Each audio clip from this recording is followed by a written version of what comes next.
Namaste. Hare Krishna, Krishna Krishna, Hare Hare, Hare Rama, Rama Rama, Hare Hare. We're going to continue reading from Srimad Bhagavatam, Canto 3, Chapter 23, Text 53. A lot of threes today. Okay. So, Etavatalam kalena vyatikran tena me prabho indriyartha prasangena pariyata paratmanaha. Translation and purport by His Divine Grace A.C. Bhaktivedanta Swami Srila Prabhupada.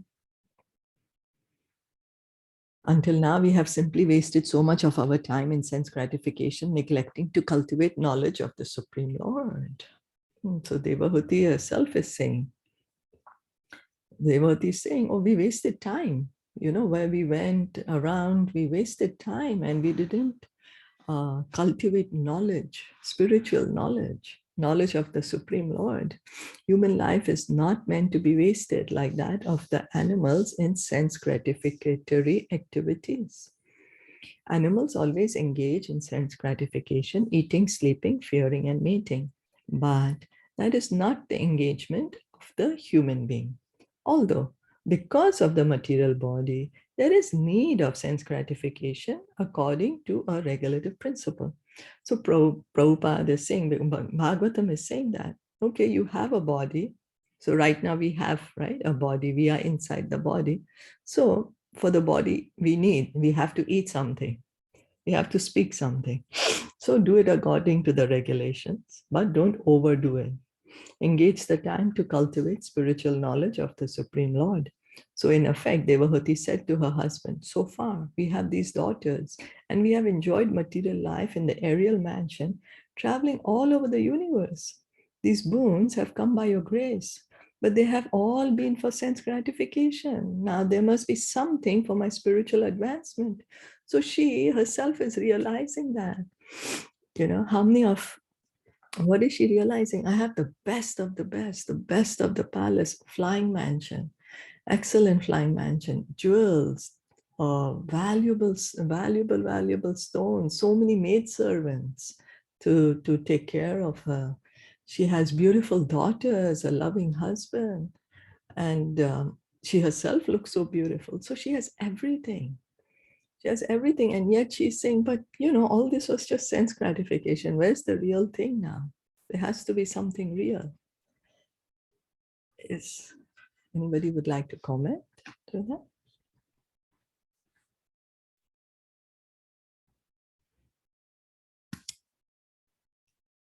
If no, then we continue reading. Indriya artheshu sajantya prasangastva ime kritaha ajanantya parambhavam tathapi astva abhayayame. Not knowing your transcendental situation, I have loved you while remaining attached to the objects of the senses. Nonetheless, let the affinity I have developed for you rid me of all fear. Devavati is lamenting her position. As a woman, she had to love someone. Somehow or the other, she came to love Kardama Muni, but without knowing his spiritual advancement. Kardama Muni could understand Devahuti's heart. Generally, all women desire material enjoyment. They are called less intelligent because they are mostly prone to material enjoyment. Devahuti laments because her husband had given her the best kind of material enjoyment, but she did not know that he was so advanced in spiritual realization. So she's saying, you gave me everything, the best of the best, you know, the best of the best, but I couldn't understand that you can give me spiritual realization, which is even more important, which is the most important rather than material enjoyment. Her plea was that even though she did not know the glories of her great husband, because she had taken shelter of him, she must be delivered from material entanglement. So what she is saying is, like, for example, if we take medicine, although we do not know how the medicine works, but it will cure, right? So she's saying that, okay, I don't know how you're glorious you are, but because you are glorious and I have taken shelter of you, then I must be liberated. Association with a great personality is most important. In Chaitanya Charitamrita, Lord Chaitanya says that sadhu sangha, the association of a great saintly person, is very important. Why? So why that sadhu sangha is very important? Because even if one is not advanced in knowledge, simply by association with a great saintly person, one can immediately make considerable advancement in spiritual life.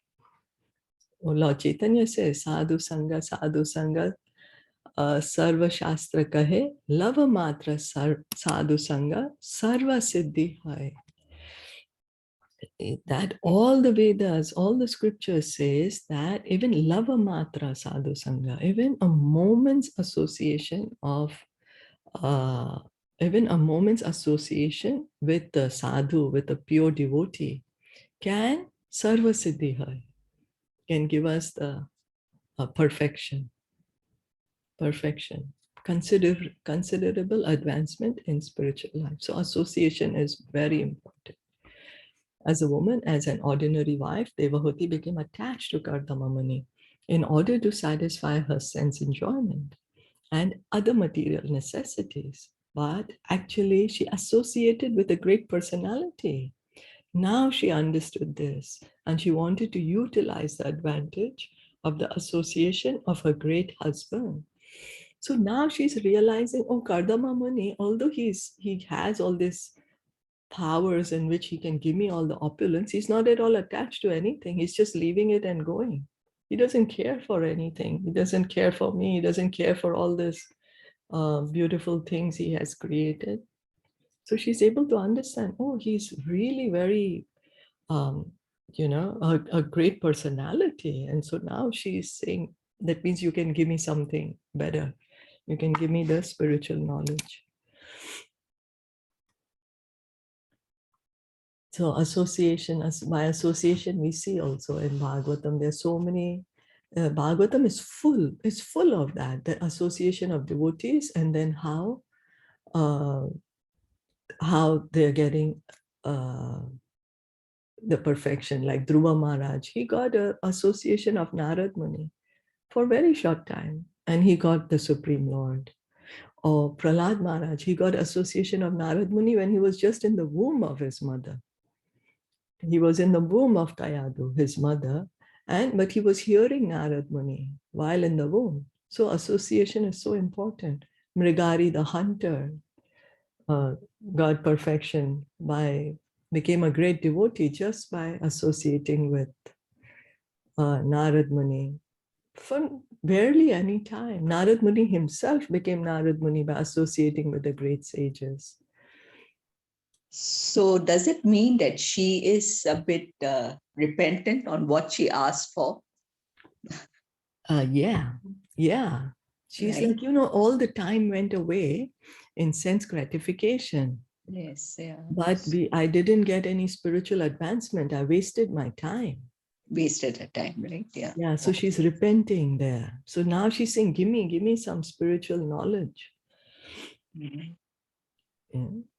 So then, text 55, Sangoya samsriter hetur asatsu vihito adhiya sa eva sadhu shukrito nihasangat vaya kalpate.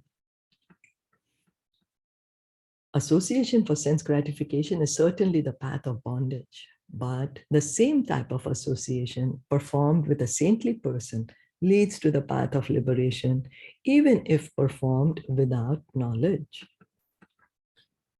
And so she's saying that I was associating with a saintly person, but I'm associating with him for sense gratification. But if I associate him for advancement in spiritual knowledge, then I can get liberated. So the association of a saintly person in any way bears the same result. For example, Lord Krishna met many kinds of living entities, and some treated him as an enemy, and some treated him as an agent for sense gratification. It is generally said that the gopis were attached to Krishna for sense attractions, and yet they became first-class devotees of the Lord. So Krishna, anyway, how we can, whatever way we can associate with Krishna, what's going to happen is that we are going to get purified. We will attain the original position of love of God. We will get our original, revive our original position. We will revive our original love of God. Kamsa, Shishupal, Dandavakar, and other demons, however, were related to Krishna as enemies. But whether they associated with Krishna as enemies or for sense gratification, out of fear, or as pure devotees, they all got liberation. That is the result of association with the Lord. So Kans, Shishupal, Dandavakar, they were Krishna's enemies. They also got liberated. The gopis, they were Krishna's lovers. They also got liberated. So the idea is some way or the other, somehow or the other, associate with Krishna. And in this, how can we associate with Krishna right now? We'll say, oh, but he's not here. He was there 5,000 years ago. How do I associate with Krishna now? Anyone? By chanting, by remembering him. Yes. Yes. Right. Hearing about his pastimes. Yes. Yes. Because Krishna is absolute. So his name, his pastimes, his leelas, his form, his deity, his paraphernalia, his abode, the dham, they are all non-different. They're all non-different. They're all Krishna. It is Krishna himself. That's how his name is him. Yeah. Yeah, Right. his name is him. So his pastimes are also him. Yeah. His qualities are also him, because he's on the absolute platform. In our material experience, the name and the object is different. Right? If I say water, I'm not drinking water. My thirst will not be quenched. So the name water and the object water is different. But Krishna is Krishna himself. It's difficult for us to understand, but that's how it is, because he's absolute. He's absolute. So that is the result of association with the Lord. Even if one does not understand who he is, the results have the same efficacy. So even if we don't understand that the name is Krishna, the pastimes are Krishna, the deity is Krishna, the remembrance of Krishna is Krishna, we don't understand. Doesn't matter, but just still continue, hear, chant, hearing about Krishna, chanting about Krishna. Why? Because the result will happen. It will happen. Whether I know or don't know how the medicine is actually going to, which chemical will be released and how the fever is going to go down, I don't need to know. I just take the medicine. It will work. Association with a great saintly person also results in liberation, just as whether one goes toward fire knowingly or unknowingly, the fire will make one warm. So similarly, association with Krishna or a great saintly person, the pure devotees, the Vaishnavas, the great sages, all results in liberation. Devahuti expressed her gratefulness for, although she wanted to associate with Kardama Muni only for sense gratification, because he was spiritually great, she was sure to be liberated by his benediction. So now she is like sure that he is a great personality. He's already liberated, so he can liberate me. As we were speaking yesterday, when someone is liberated, when someone is free, they can free us because they're free, they're not bound. So reading on, Neha yat karma dharmaya na viragaya kalpate na tirtha pada seva ye jivan api mrito hi saha. Anyone whose work is not meant to elevate him to religious life, anyone whose religious ritualistic performances do not raise him to renunciation, and anyone situated in renunciation that does not lead him to devotional service to the Supreme Personality of Godhead must be considered dead, although he is breathing. So this is what Devahuti is saying now, because she's getting all these realizations. She's getting these realizations. Devahuti's statement is that since she was attached to living with her husband for sense gratification, which does not lead to liberation from material entanglement, her life was simply a waste of time. She's regretting, I wasted my time. I did so much sense gratification, and all the time has gone by in a flash, and my husband is leaving me. And so what's happening? Any work one performs that does not lead to the state of religious life is useless activity. So here, what she's saying, Devati is saying that, okay, somebody's doing some work, but with that work, if it's not leading that person to come to a religious life, then his work is useless. He's wasting his time. Everyone is by nature inclined to some sort of work. And when that work leads one to religious life, and religious life leads one to renunciation, and renunciation leads one to devotional service, one attains the perfection of work. So each of us are inclined in a particular way to work in a particular field, or a particular activity. Each of us, we can't sit idle. No, Krishna says in Bhagavad Gita that you have to work. You can't even maintain your body if you don't work. So we can't just sit idle. We have to do something. And each of us, living entities, we have a different nature to work in a different work. So what is the suggestion? That, okay, you're going to work in such a way that is going to make you to follow the religious principles, lead a religious life. What will happen when you lead a religious life? Then you'll automatically get detachment from this material world. You will automatically get detachment. And when you're detached, what's going to happen? You'll automatically engage in devotional service. It will lead one to devotional service. And then that is the perfection of work.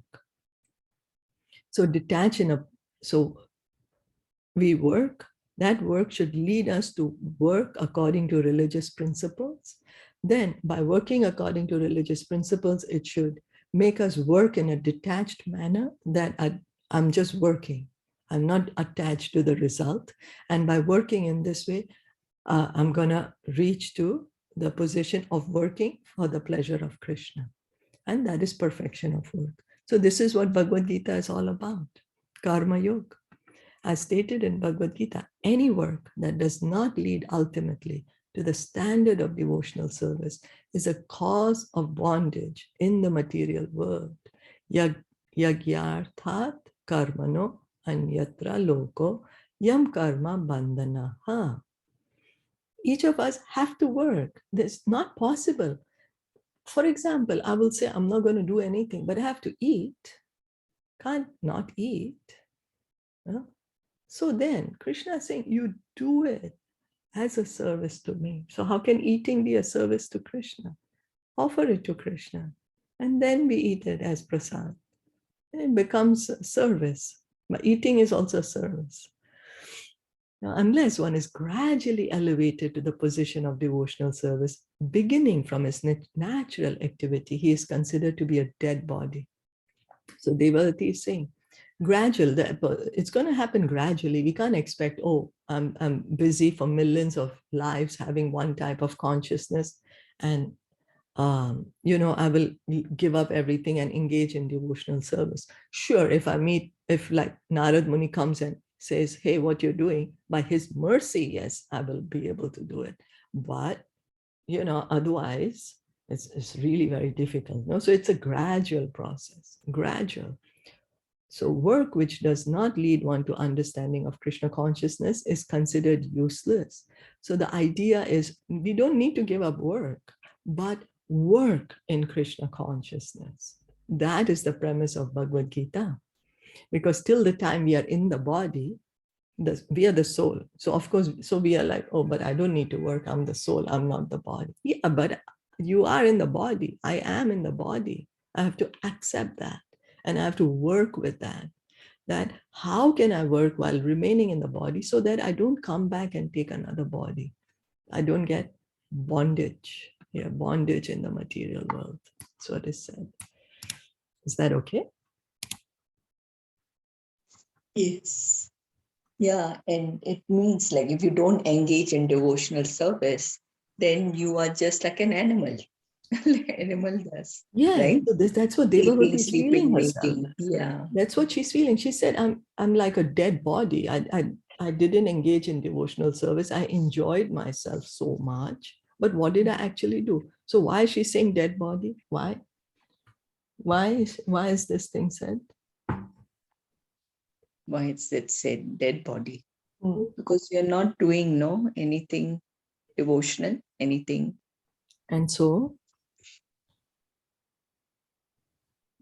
This body is going to vanish. I mean, you're not doing anything for the soul. yes. So what happens is all the activities that she's doing, it is only for the body, and the body is actually dead. Dead. Yeah. The body is dead. It just appears to be living because we, the living entity, are inside the body. Mm. So when we are doing everything for the body, it's a dead body anyways. We are not doing anything for the living entity. So that way. And all the activities, all the enjoyment, everything are going to finish with this body. Yeah, it's going to finish, not going to carry on, not eternal. So that's why it's called dead. So then we'll just finish this. Is that okay? It's the last verse of this chapter. Okay. 57. Saham bhagavato nam vanchita maya yadridam yatvam vimuktidam prapya na mumuksheya mandanat. My Lord, surely I have been solidly cheated by the unsurmountable illusory energy of the Supreme Personality of Godhead.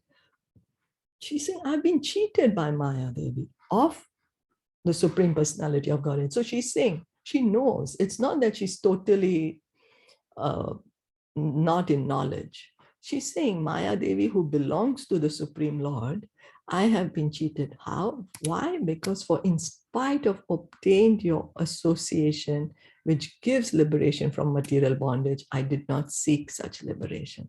She's saying, I got cheated. I got entrapped by the enjoyment, material enjoyments, because although I'm with you, I could have gotten liberation, I could have gotten the spiritual knowledge, yet I chose to enjoy this body. And also, we can understand by this example of Devahuti, because we are always saying, oh, I'm not happy right now because I don't have a better house, or I'm not happy right now because I do not have a proper servant, or I'm not happy right now because I do not have enough ornaments, or I'm not happy right now because I'm not so beautiful. I'm not happy right now because I don't have beautiful children. I don't like, I'm not happy right now because I don't have a husband. So many things we think of. But here, Devahuti has everything. She had everything. She enjoyed her life to imagine, or we might say, I'm not happy right now because I've not traveled enough. She traveled all over the universe. She has the best of the servants, the best of the house, the best of her body, the best of her husband, the best of the children, everything she has. And yet she's saying, I wasted my time. So she's being an example for us to understand that no matter how much material sense gratification we have, the hankering in the heart will still remain empty. The heart will still not feel satisfied, because the heart means this, because we are the soul, right? So we will still feel dissatisfied. Why? Because after all, we are still in the material atmosphere. We didn't make an attempt to get out of here. So an intelligent man should utilize good opportunities. The first opportunity is the human form of life. And the second opportunity is to take birth in a suitable family where there is cultivation of spiritual knowledge. This is rarely obtained. So human form of life is a great opportunity to cultivate our spiritual knowledge. And second, if we are born in the family of spiritualists, then it's easy, in a suitable family where the family already is engaged in cultivating spiritual knowledge, it gets easier. The greatest opportunity is to have the association of a saintly person. Devahuti was conscious that she was born as the daughter of an emperor. She was sufficiently educated and cultured, and at last she got Kardama Muni, a saintly person and a great yogi, as her husband. Still, if she did not get liberation from the material entanglement of material energy, from the entanglement of material energy, then certainly she would be cheated by the unsurmountable illusory energy. She's realizing that I've gotten cheated by Maya Devi. Maya Devi, who belongs to the Supreme Lord, I got cheated. I got, captured by this enjoying. I want to enjoy this material world. Actually, the illusory material energy is cheating everyone. People do not know what they are doing when they worship the material energy in the form of goddess Kali or Durga for material boons. They ask, Mother, give me great riches, give me a good wife, give me fame, give me victory. But such devotees of the goddess Maya or Durga do not know that they are being cheated by that goddess. So Maya Devi, she's the personification of material energy. That's why this Durga, fort. Material world is a great fort where we can't get out. It's under her control. So if we ask her, give me this, give me that, give me something material, we are being cheated by her. Material achievement is actually no achievement, because as soon as one is illusioned by the material gifts, he becomes more and more entangled, and there is no question of liberation. So when we get a lot of material things, our whole consciousness is, let me enjoy it, let me take care of it, our whole consciousness becomes involved in that. Then we can't even think of liberation. We can't think, hey, wait, what am I doing and why am I doing? What's happening? One should be intelligent enough to know how to utilize material assets for the purpose of spiritual realization. That is called Karma Yoga or Gyan Yoga. Whatever we have, we should use as service to the Supreme Person. It is advised in Bhagavad Gita, Swakarmana tam abhyarcheya. One should try to worship the Supreme Personality of Godhead by one's assets. There are many forms of service to the Supreme Lord, and anyone can render service unto him according to the best of his ability. Thus, and the Bhaktivedanta purports of the third canto, 23rd chapter of the Srimad Bhagavatam, entitled Devahuti's Lamentation. So she's saying, I got cheated by Maya Devi. I've gotten cheated. You are there with me. I could have taken the spiritual knowledge from you and I could have gotten liberated, yet I chose to enjoy the material world. That's what she's feeling now. Such a strong message. Yeah, so she is an example to each and every one of us, Yeah, because she wanted the material enjoyment and she got the best of the material enjoyment. And in spite of that, she was, So that void was there. Yeah, so we can see that how Bhagavatam, like earlier Bhagavatam was telling us all these things about the mansion, how she's so beautiful, how so much luxuries, and so detailed was given to us for us to realize and for us to understand, hey, what's happening? She had the best of the best. She could travel all over the universe. So much detail was given to us to understand what is her position, what is the level of her enjoyment. And yet, by even getting this kind of level of enjoyment, she's like, oh my God, I wasted my time. Because otherwise, we always have that hankering, right? Oh, I didn't go here. That's why. Let me go here. I will be happier there. Or, I didn't get this. If I get this, then I will be happier. But she's saying it's all the illusion of Maya. So yes, as you said, a very strong message for all of us. So what Prabhupada is saying that yeah, you are in the body and we have the resources. So engage the resources, utilize the resources to engage in devotional service, hearing, chanting, remembering, you know. We can't give up. We can't artificially say, oh, I'm not in the body. No, we have to accept the fact. Right now I'm the body. Yes. Now what shall I do? Now let me use this body to make a permanent solution so I don't come back. And this body belongs to Krishna. The senses belong to Krishna. Let me engage this body in the service of Krishna. Let me engage my senses in the service of Krishna. How? Hearing about him, chanting his names. Yeah. Yes. Thank you so much. Thank you. Srimad Bhagavatam ki jai, Srila Jai. Prabhupada ki jai, Jai. Gaura Bhakta Vrinda ki jai. Hare Jai. Krishna. Hare Krishna.